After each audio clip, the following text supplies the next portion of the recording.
Have you ever heard of the term Urtext? Or maybe you've just been overwhelmed with all the different musical editions there are out there to choose from.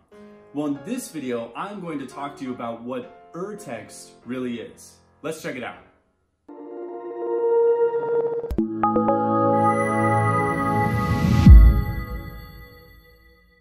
My name's Crescendo, and as a student, my teachers always recommended for me to get an Urtext edition, and now being a piano teacher, I always suggest my students to get an Urtext edition.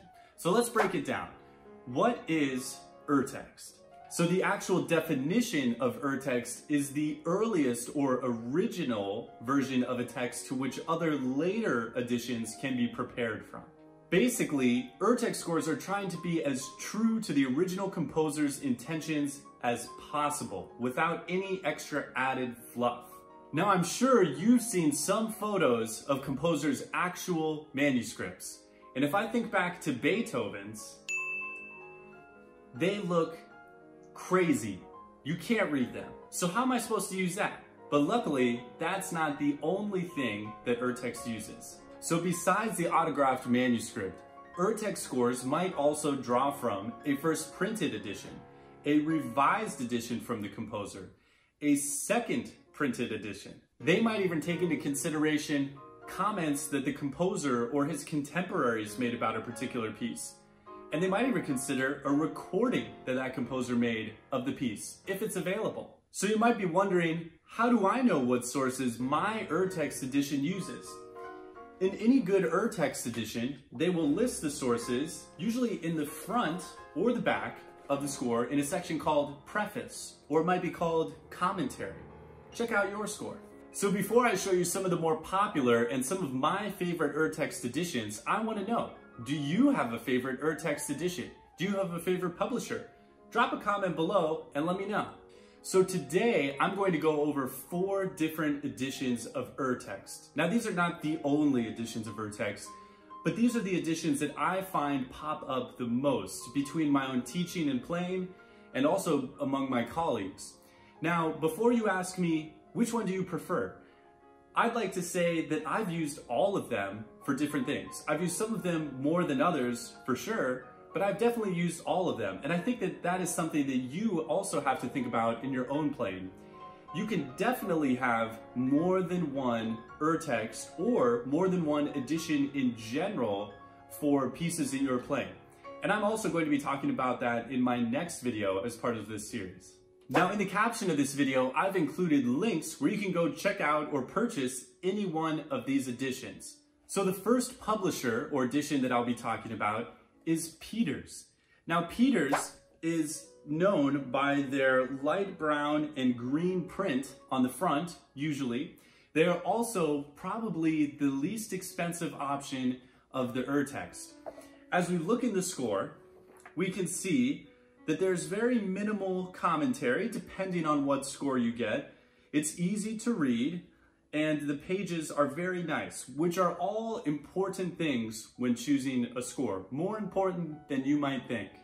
Now, the next edition that I'll be showing you is the Vienna Urtext edition.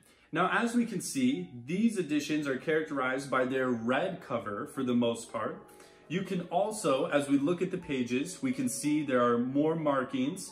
The pages are nice, the notes are easy to read. One of the things that I do like about this edition is that they do offer study editions or student editions, which are quite often compilations of pieces from a group of composers, usually of a certain time period, but they're all around the same level. So if you haven't quite worked your way up to some of the more difficult pieces, it might be interesting to pick up one of these study editions, as you can get a great deal of pieces all around the same level. The next Urtext edition is Bärenreiter. Bärenreiter is one of the more popular Urtext edition, and it also carries a higher price tag usually than some of the other editions. Now, you'll notice this Beethoven edition has a brown cover, but other composers have more specific covers, like Mozart has red, for example. Now, as I open up the score, you'll notice that there are almost no fingerings, at least in this Beethoven edition. And lots of Bärenreiter editions I consider to be some of the purest Urtext editions as some of the editors have decided to work with only what the composer gave them. So if you look at Bach, you might see absolutely nothing. No fingerings, no dynamics, no markings of any kind. Same thing with Beethoven. You'll just be getting what Beethoven wrote in the score. Now this is great if you want to stay as true to his text as possible. I highly recommend having some of the Bärenreiter editions for composers. So the final edition that I'll be talking to you about is the Henley edition, one of my personal favorites. Now, Henley is most recognizable by their blue covers on their scores. Now, as we open it up, we can see that the pages have nice print, they're easy to read. We notice that there are fingerings and more markings than the Bärenreiter score. So Henley does have editors that include their own remarks. And I think something that's cool is sometimes they even have popular performers release an edition with their own fingering in it. Now also some editions come with no fingering if you wish to write in your own as well. Henley is also one of the more pricier editions, but I definitely think it's worth it.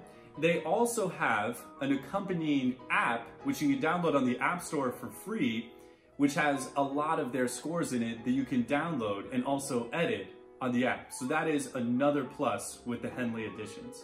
Now, of course, there are many other Urtext editions which I didn't cover. And some composers might even have a preferred edition. And you can do some more research online to help you figure out what edition might be preferred for a certain composer. Stay tuned, because in my next video, I'm going to go more in depth into some of the other editions out there and what factors you might need to look for to determine what edition might be best for you depending on where you are in your piano journey. Now, if you found this video helpful at all, I would really appreciate if you would like the video, subscribe to my channel, or even drop a comment below. Thank you so much for watching this video, and I'll see you in the next one.